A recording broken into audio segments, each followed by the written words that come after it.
G'day. Congratulations on making it all the way to Friday. Again. Living in a digital culture runs the risk of becoming a virtual culture. That is to say that living in a digital world has dangers of becoming removed from reality and lacking tangible encounters.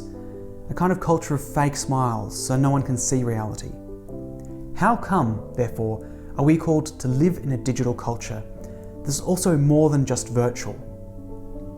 I would suggest that the answer doesn't lie in the out there digital world, but in our own selves and the way that we approach people through digital means.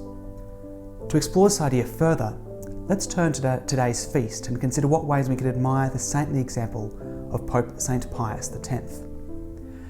Now, Pius X is known today for being very anti-modernist. However, in his time, he was seen as quite innovative.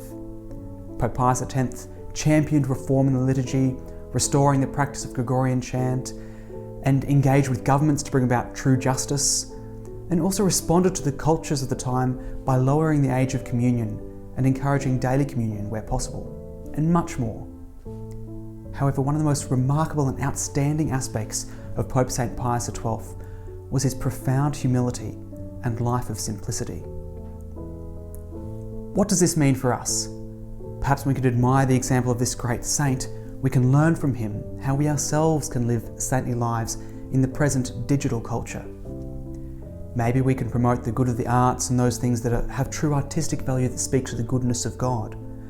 Perhaps we can engage in movements that bring about true justice.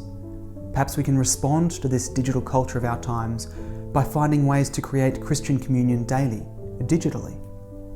However, perhaps let us admire the simplicity of life, even in this digital culture. This is the simplicity that Pope Pius X lived, the simplicity of life that goes back to Christ himself, and even through the prophets of the Old Testament. One thing is for sure, based on the example of Pius X, our engagement with and the advances in society and technology can neither be passive and dismissal, nor absolute and totally submissive. Inspired by the example of Pope St. Pius X, we can take heart in his example of simplicity and personal piety as the basis for our involvement with reform, restoration and innovation in our own faith communities. So as we go into the weekend, let's take this saintly example as we consider how we can live in a digital culture without it becoming only a virtual culture.